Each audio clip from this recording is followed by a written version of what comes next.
nagsasabi wala pong gasolina, open po ang NLRC para po maimbestigahan itong mga sheriff na ito.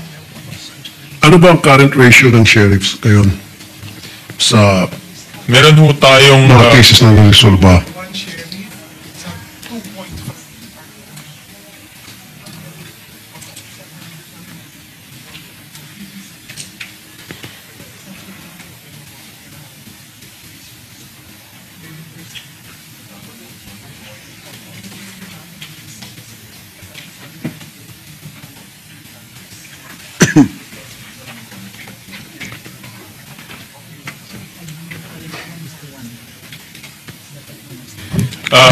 ngayon po, one sheriff is 2.5. So sabihin na natin 3.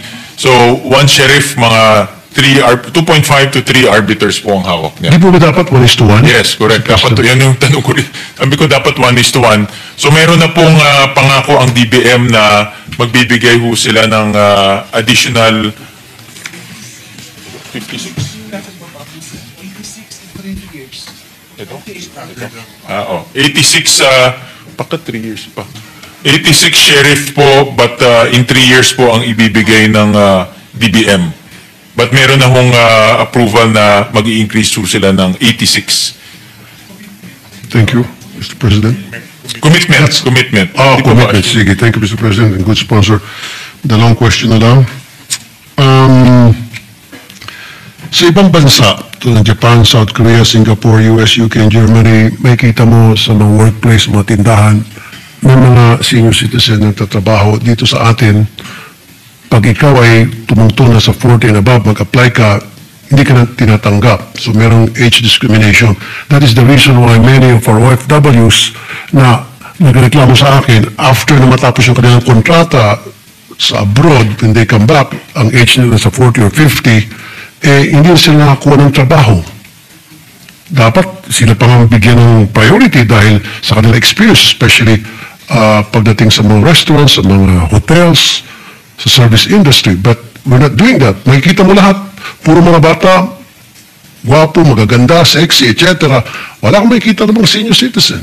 Namimili, nagdi-discriminate maraming mga company. So anong programa meron po kayo para ito pong mga middle age ng mga kababayan natin o senior citizens na malakas pa, qualified pa, gusto pa rin magtrabaho, ay mabigyan ng opportunity makapag-work. Lalo na po itong mga OFWs natin na matapos matawag natin na makabagong bayani, nagsilbi sa ibang bansa at nagpagdala ng pera through remittances, nakapag-ambag, and then now, pag-uwi, wala na, hindi na sila pinapansin ng mga kumpanya at ayaw silang tanggapin. So what kind of programs do you have for this group of people, Mr. President, kung meron man? Meron ho tayong batas, yung anti-age discrimination law, na ito po ang pinapatupad po ng Department of Labor. At ang recommendation ko nga ho kay Secretary to be more aggressive and proactive. Mayroon ho silang yung hotline nila, pwede ho magsumbong doon. Pero sabi ko, dapat wag nang antay magsumbong, maging proactive rin po sa mga companies na nagdi-discriminate against age. Makikita naman ho natin minsan sa mga hiring process, meron doon, dapat below 40 or may age, requirement, bawal ho yun. Ang requirement ho dapat ay... must be pleasing personality. Alisin na dapat yun. Dapat yung mga nag-advertise na ganun.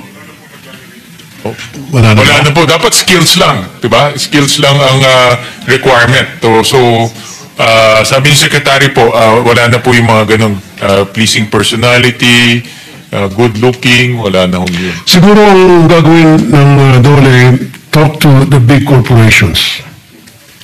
Okay? Top 10, top 20 big corporations. Talk to them.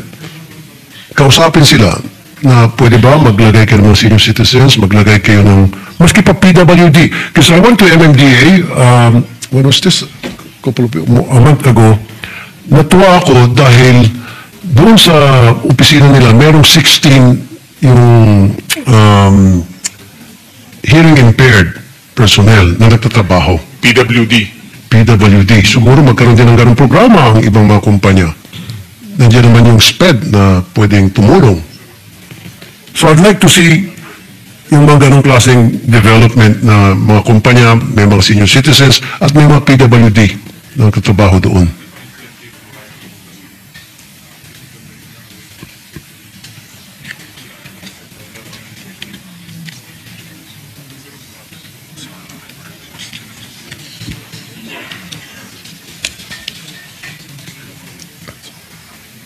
Well, Mr. President, tama ho kayo. In fact, sa Singapore, pumunta po ako last year. Nakita ko na meron ho silang mga special laws para ma-encourage po yung mga restaurants. Actually, restaurants ko nakita na kumuha po ng senior citizens. At nakita ko with my own eyes na yung mga able senior citizens na pwede ho magtrabaho sa mga hindi naman stressful na trabaho katulad po sa convenience store or sa restaurants, ginagawa ko sa Singapore. Sabi ko kay Secretary, dapat may ganyan tayong batas, no, to encourage mga establishments na mag-hire po ng mga senior citizens para po mabigyan din sila ng trabaho. Kasi marami sa ating mga senior citizens, able-bodied pa naman. Siguro gagawin tayo ng legislation, Mr. President, pag-alam natin, na bigyan ng incentives yung mga kumpanya na naghahanap ng senior citizens, yung mga nasa 40s, 50s, na malakas pa, kaya pang gawin yung trabaho, maging mga PWD. Give them incentive, siguro dyan, ma-inganyo sila na mag-hire ng mga senior citizens ng PWDs. Sa government po, required ho tayo.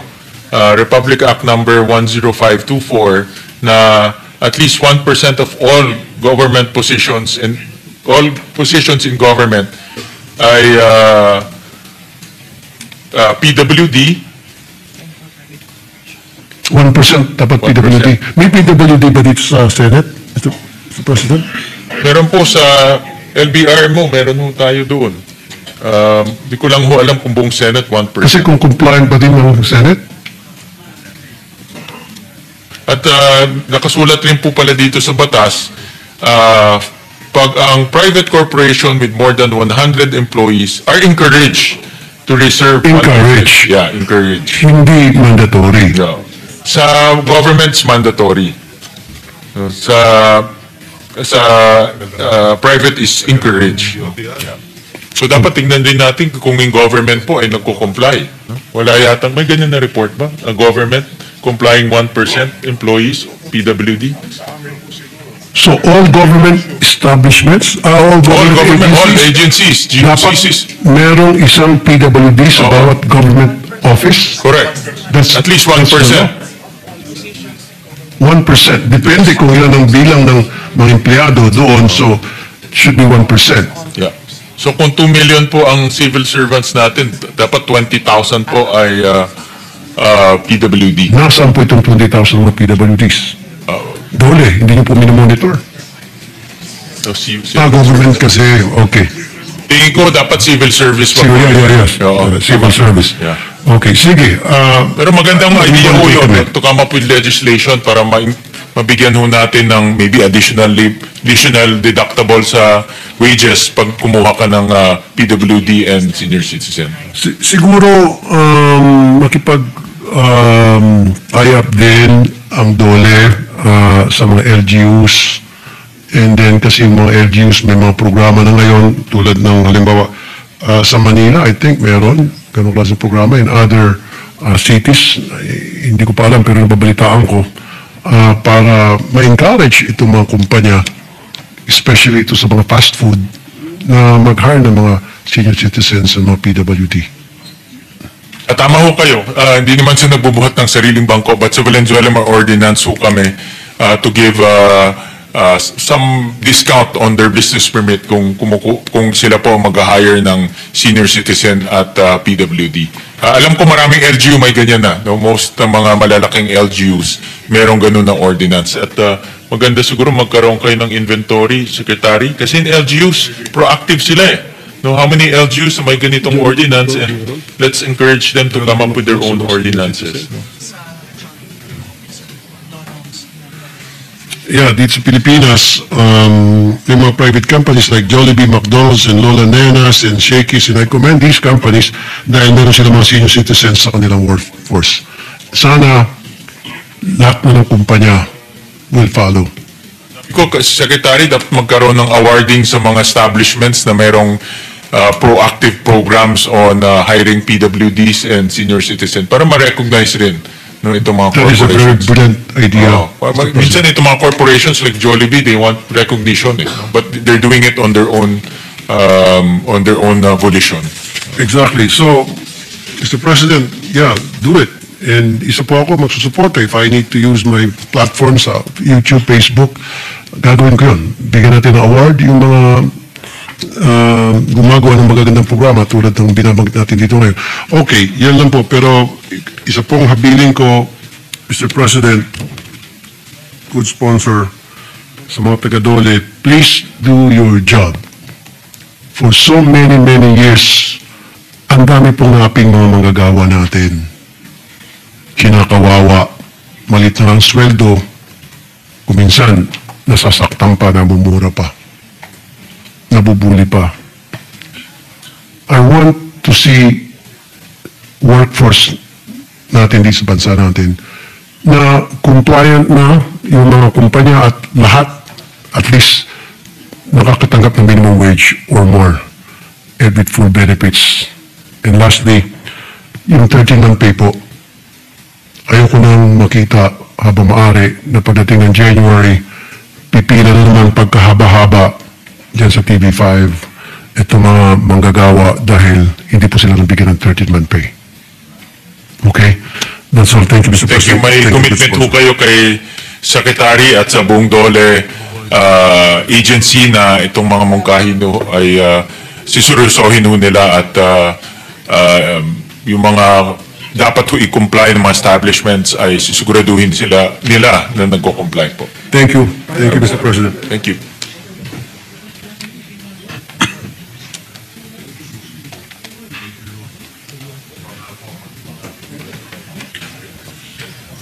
Mr. President, salamat po to the good gentleman from Isabela. Leader, yeah. Yes, Mr. President. Next to interpellate will be the good gentleman from Bulacan, Senator Joel Villanueva. Senator Joel Villanueva is recognized. Thank you, Mr. President. Maraming salamat po to our majority leader. Maraming salamat po. Mr. President, may we know if the good chairperson of the Senate Committee on Finance, the sponsor of the budget of the Dole and its attached agencies, including TESDA, would yield to some questions from this representation. It will be an honor, Mr. President, Your Honor.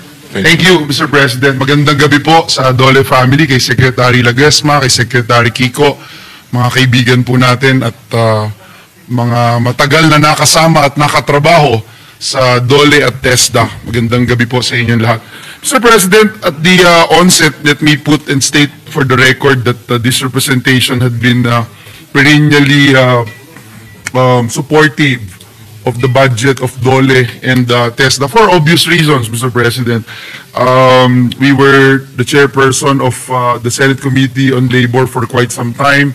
We were then TESDA secretary for quite some time, and I'm no longer I'm still the TESDA man, but the TESDA kuya is here, and we thank the Lord and the administration for finally heeding the call of the TechBook community to have a secretary who really knows the job. And again, I will put that on record. The chairperson also is nodding his head, who is also the former chairperson of EDCOM 2.